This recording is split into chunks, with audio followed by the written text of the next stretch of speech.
नमस्कार, हमारे चैनल में आपका स्वागत है। मैं हूं रामचंद्र मौर्य। महिला आरक्षण को लेकर सत्ता पक्ष और विपक्ष में जिस तरह से टकराव हो रहा है, दुर्भाग्यपूर्ण है।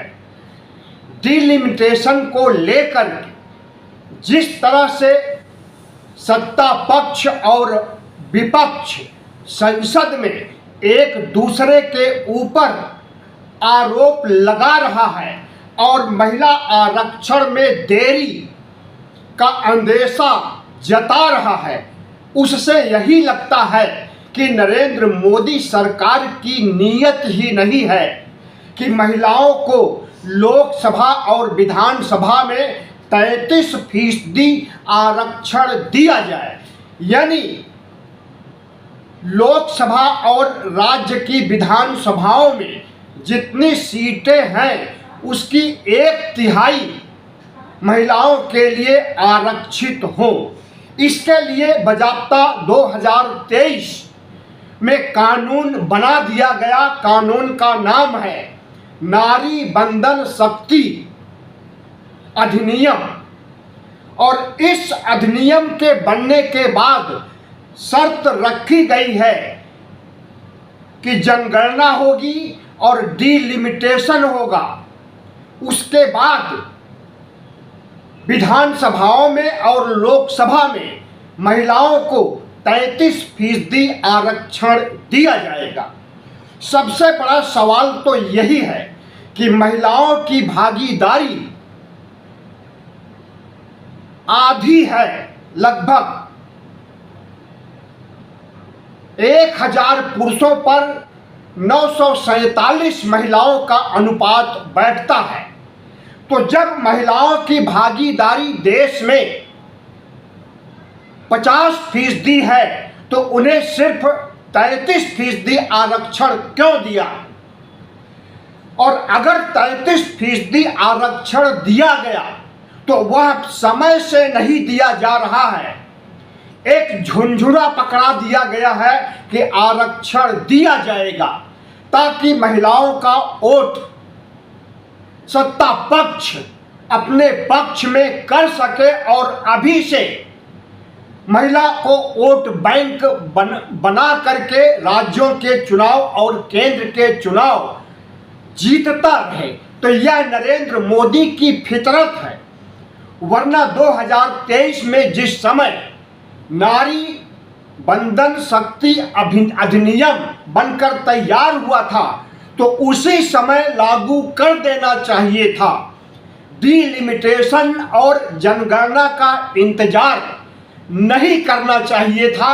और अगर 543 लोकसभा सीटों को देखा जाए तो उसका 1/3 181 बैठता है। उसी समय से 181 सीटों पर महिलाओं को चुनाव लड़ना जरूरी हो जाता। लेकिन मोदी सरकार ने महिलाओं को आरक्षण नहीं दिया। 50% की तो बात दूर, 33% भी नहीं दिया और कानून बनाकर ठंडे बस्ते में डाल दिया है। अब यह कानून कब लागू होगा? जानकारों का कहना है कि 2029 में भी नहीं लागू हो पाएगा और महिलाओं को आरक्षण 2029 के लोकसभा चुनाव में नहीं मिल पाएगा। 2034 तक डिलिमिटेशन पूरा होगा और डिलिमिटेशन आयोग बनेगा तो वह जब नई सीटों का निर्धारण करेगा तो 2034 की लोकसभा में महिलाओं को 33% आरक्षण मिल सकता है।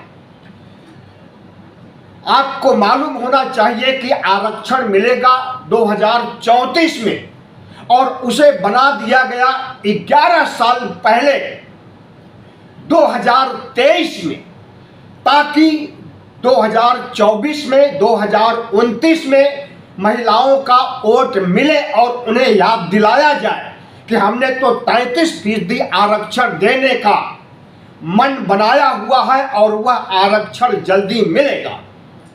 तो विपक्ष कह रहा है कि डिलिमिटेशन, थोड़ा सा हमें लगता है कि डिलिमिटेशन और जनगणना को भी समझना होगा।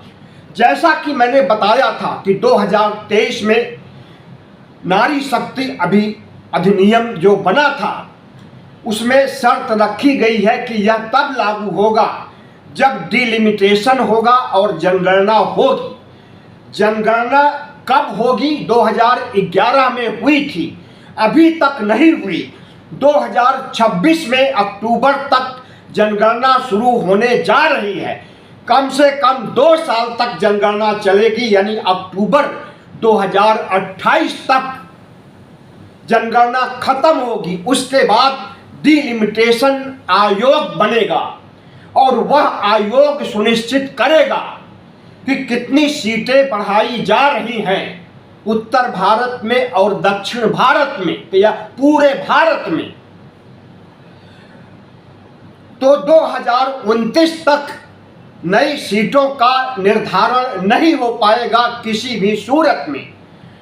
2034 तक जरूर हो जाएगा, लेकिन क्या 11 वर्षों तक महिलाओं को उनके आरक्षण के लिए इंतजार कराया जाएगा? नरेंद्र मोदी की इस राजनीति को भांप करके विपक्ष ने कहना शुरू कर दिया है कि डिलिमिटेशन की शर्त को हटा करके जो 543 सीटें हैं उन पर 181 सीटों पर महिलाओं को आरक्षण अभी दे दिया जाए, और जब कभी जनसंख्या पूरी होगी और जनसंख्या के बाद डिलिमिटेशन आयोग बनेगा, आयोग नई सीटों का बंटवारा करेगा।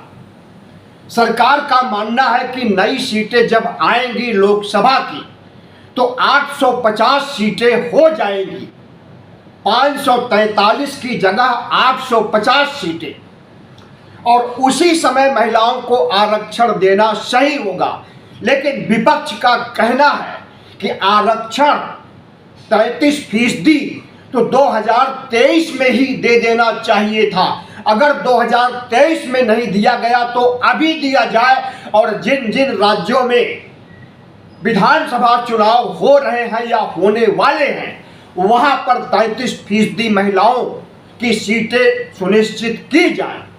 लेकिन नरेंद्र मोदी की सरकार टाल मटोल कर रही है, और अगर उसका बस चले तो वह 2034 में भी महिलाओं को आरक्षण नहीं देगी, कोई ना कोई अड़ंगा जरूर लगा देगी। इसके पीछे आरएसएस की सोच मानी जा सकती है कि आरएसएस महिलाओं को राजनीति करने, पढ़ाई लिखाई करने, नौकरी करने की छूट नहीं दे सकता है।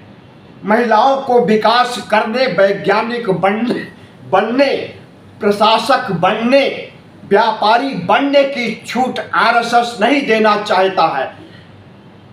तो नरेंद्र मोदी की क्या बिसात कि वह महिलाओं को आगे बढ़ा सकेंगे? तो आरएसएस और भारतीय जनता पार्टी की लड़ाई भी एक दिन खुल करके सामने आएगी, जब आरएसएस महिलाओं को दबाना चाहेगा और वोट बैंक बढ़ाने के लिए नरेंद्र मोदी महिलाओं को सब्ज बाग दिखाएंगे कि हमने तो 33% आरक्षण पहले ही दे दिया है 2023 से। विपक्ष जो नहीं कर सका 78 सालों में, वो मैंने अपने 12 सालों में कर दिया। तो श्रेय लेने का होड़ लगा हुआ है। विपक्ष चाहता है कि महिलाओं का अधिकार है कि उन्हें आरक्षण मिले और राष्ट्र की प्रगति में, तरक्की में उनकी भागीदारी सुनिश्चित हो। राजनीति में बड़ी संख्या में महिलाएं आए और अपना योगदान दें। इस बात को भारतीय जनता पार्टी अच्छी तरह समझती है कि महिलाओं की भागीदारी होने पर पुरुषों की भागीदारी कम होगी, और जब पुरुषों की भागीदारी कम होगी तो आरएसएस के एजेंडे और भारतीय जनता पार्टी के एजेंडे पीछे छूट जाएंगे, और उनकी जो विचारधारा है कि वर्ण व्यवस्था के तहत ओबीसी एससी एसटी को गुलाम बनाए रखना और महिलाओं को उनका हक अधिकार न देकर के महिलाओं को गुलाम बनाए रखना, यह उनकी विचारधारा चौपट हो जाएगी।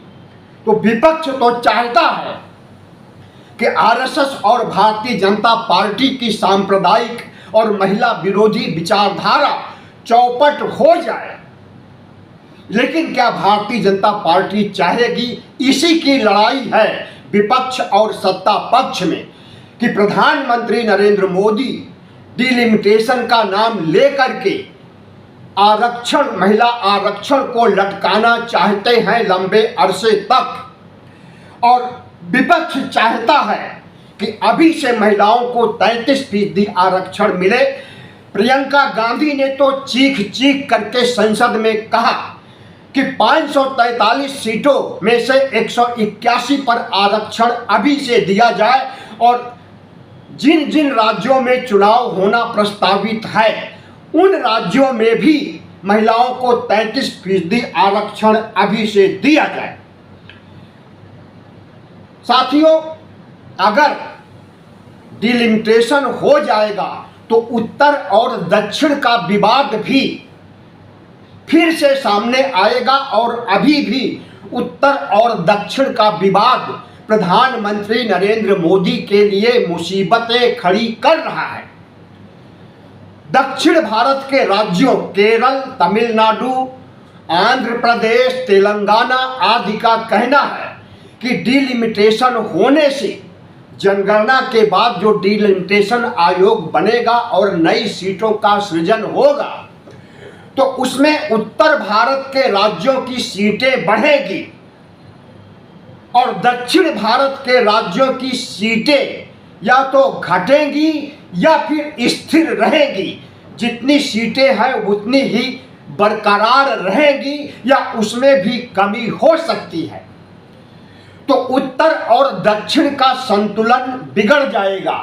प्रधानमंत्री नरेंद्र मोदी यही चाहते हैं कि दक्षिण भारत की सीटें न बढ़ने पाए क्योंकि वहां पर नरेंद्र मोदी की पार्टी का जनाधार 0 है और उत्तर भारत में सीटें बढ़ जाएं क्योंकि प्रधानमंत्री नरेंद्र मोदी की पार्टी का डबल इंजन उत्तर भारत के लगभग हर राज्यों में है। और जब डबल इंजन है तो वहां पर लोकसभा चुनाव में भी बढ़ी हुई सीटें सब के सब भारतीय जनता पार्टी के समर्थन में उतर आएगी क्योंकि बढ़ी हुई सीटों के मतदाता आभार व्यक्त करेंगे नरेंद्र मोदी का कि नरेंद्र मोदी ने हमें मतदान का अधिकार दिया है और सीटों को बढ़ा करके हमारे ऊपर कल्याण किया है। ऐसा प्रचार भारतीय जनता पार्टी के द्वारा किया जाएगा। तो आज जो सवाल उठ रहा है उसमें सबसे बड़ा सवाल यही है कि देरी क्यों की जा रही है 2034 तक, क्यों महिलाओं को आरक्षण नहीं दिया जाएगा। और दूसरा पेच यह भी है कि जिन महिलाओं को आरक्षण मिलेगा उसमें कैटेगरी का बंटवारा नहीं हुआ है। विपक्ष का कहना है कि जितनी महिलाओं तक 33% महिलाएं जब लोकसभा और विधानसभा की सीटों पर आएंगी तो उसमें 90% से अधिक या 99% से अधिक ऊंची जाति की महिलाएं होंगी क्योंकि ऊंची जाति के महिलाओं के परिवार या उनके हस्बैंड ही राजनीति में है और वही अपने घर की महिलाओं को लाकर 33% का कोटा पूरा कर देंगे। ओबीसी की महिलाओं को कुछ नहीं मिलेगा, इसलिए आरक्षण देते समय ओबीसी की महिलाओं का कोटा सुनिश्चित कर दिया जाए और वह कोटा 65% के आसपास होना चाहिए क्योंकि इस देश में ओबीसी की जनगणना अगर होगी तो पता चल जाएगा कि 65% से कम नहीं है इस देश में ओबीसी और बिहार ने इसे प्रमाणित कर भी दिया है। 2022-23 में जब बिहार सरकार का ओबीसी जनगणना पर रिपोर्ट आई थी, सर्वे हुआ था, तो पता चला कि 63 से 65% बिहार में ओबीसी के लोग हैं। तो पूरे देश में 63 से 65% तक ओबीसी हो सकते हैं, और अगर इतना नहीं है तो 60% से कम भी नहीं है। तो जिन 33% महिलाओं को आरक्षण मिलेगा, उसमें 65% ओबीसी की महिलाएं होनी चाहिए।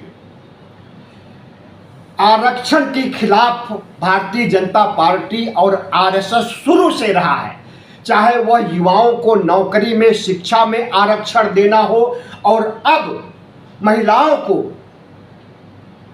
राजनीति में आने के लिए आरक्षण दिया जा रहा हो। तो आरएसएस और भारतीय जनता पार्टी नहीं चाहता है कि ओबीसी की महिलाओं को राजनीति में लाया जाए, और इसी को सबसे बड़ा मुद्दा अखिलेश यादव,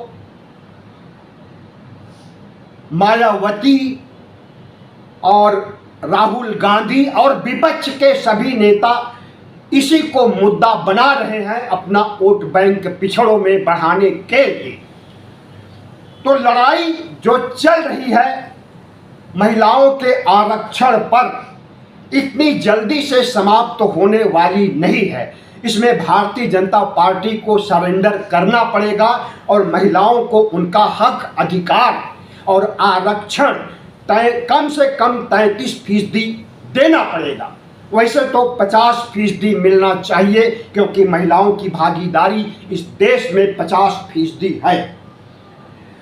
अब देखा जाएगा भविष्य में क्या होता है, लेकिन अभी जो टकराव चल रहा है उससे यही लगता है कि भारतीय जनता पार्टी, सत्ता पक्ष चाहता है कि महिलाओं के वोट पर एक मुश्त अधिकार बनाए, और विपक्ष उसे ऐसा नहीं होने देना चाहता है।